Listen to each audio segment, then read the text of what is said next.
Apple பறிக்கிறதுக்காக apple தோட்டத்துக்கு வந்திருக்கோம். பழுத்து பழுத்து பழுத்து விழுந்து போயிருக்கு. என்ன பண்ணோம், அவங்கெல்லாம் ஒரு பிளஸ்டான ஆளுங்கன்னு சொல்ல வேணும். ஏன்னா சிட்டியில் போனோம்னா இந்த அழகெல்லாம் பார்க்கவே முடியாது. வந்து ஒரு இயற்கையோட பிளெஸ்ஸிங் இருந்தால் தான் இதெல்லாமே எப்படி வரும். அவங்களுக்கு கடவுள் கொடுத்துருக்கார். அப்படித்தான் எல்லாருக்குமே அப்படி நிறைய ஆளுங்க பிளஸ் பண்ணப்பட்டாங்கன்னா தான் இப்படியான விஷயங்கள் எல்லாமே அவங்களால செய்ய முடியும். அப்படியே ஒரு பிளஸ் பண்ண ஒரு ஆள் தான் நான் நினைக்கிறேன் எங்களோட ரீச்சா மிஸ்டர் பாஸ்கரன் அப்படின்னு நான் நினைக்கிறேன். ஏன்னு சொன்னால் எங்களோட அந்த இடத்துல அவங்க வச்சுருக்க அந்த ரீச்சா அந்த அக்ரிகல்ச்சரல் ரிசார்ட் எப்படின்னு பார்த்தீங்கன்னா, அங்கே வந்து எல்லாருமே சொல்கிறாங்க பனை மரங்கள் மட்டும்தான் அந்த நிலத்தில் விளையும் வளரும்னு சொல்கிறாங்க.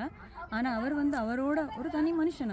அவர் வந்து அந்த தனி மனுஷனோட முயற்சியால் அவ்வளோ விஷயங்களை நாங்கள் ஒரு லாஸ்ட் இயர்லேருந்து நான் அவங்களோட அந்த ரீச்சை அதை பற்றியே நான் பார்த்துட்டு இருக்கேன். நிறைய விஷயங்கள் சொல்கிறார். நிறைய புது விதமான மரங்கள் பிளான்ட்ஸுகள் எல்லாமே அவர் போட்டு செஞ்சுட்டு இருக்கிறார்.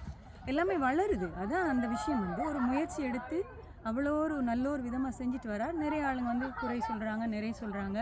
என்ன இருந்தாலுமே அது வந்து வைத்தறிச்சல் படக்கூடாது. வாழ்த்த வேணும். வாழ்த்தலாம், வைத்தறிச்சல் படாமல் வாழ்த்த வேணும்.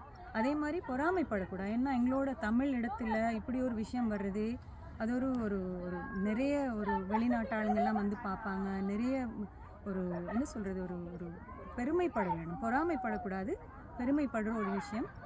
வாழ்த்துலனாலும் பரவாயில்ல, ஆனால் வைத்தறிச்சல் படாதீங்க. இன்னும் நல்லா வரட்டும். இன்னுமே நிறைய ஆளுங்கள் அப்படி எல்லாமே செஞ்சு எங்களோட தமிழ் ஆளுங்க இருக்கிற இடம் எப்போவுமே ஒரு போர் முடிஞ்சு போன இடத்த ஒரு கவலையாக எப்போவுமே இடிஞ்சு போன உடைஞ்சு போன எரிஞ்சு போன ஆளுங்களே இல்லாத ரோடுங்களை பார்க்குறதுக்கு இப்படி வித்தியாசமான ஒரு விஷயங்கள் வரும்போது அங்கே இருக்கிற அந்த ஆளுங்க மட்டும் இல்லை, அந்த குட்டி குட்டி வளர பிள்ளைங்க எல்லாமே அவளை பார்த்து மனசு நிம்மதியோடு இருப்பாங்க.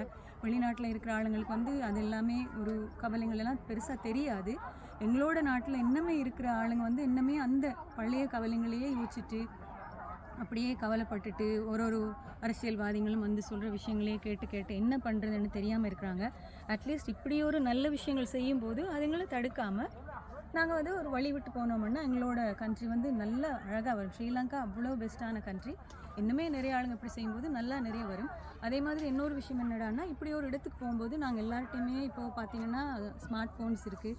அதில் நீங்கள் தேடி பார்த்துட்டு அதில் சர்ச் பண்ணி அந்த விஷயத்துக்குள்ளே நாங்கள் இப்போது இந்த இடத்துக்கு வர்றோம்னா இங்கே நாங்கள் என்னெல்லாம் எடுத்துகிட்டு வரலாம், என்ன எடுத்துகிட்டு வரக்கூடாது, சாப்பாடு எடுத்துகிட்டு வரலாமா, சின்ன பிள்ளைங்களுக்கு என்ன தேவையானது இருக்கும், என்ன தேவையில்லாமல் இருக்கும், அதையும் பார்த்துட்டு அதுக்குள்ளே போனீங்கன்னா அவங்கள நடத்துகிறவங்கள குறை சொல்லாமல் நல்ல விஷயமா அதை என்கரேஜ் பண்ணிட்டு இருக்கலாம்.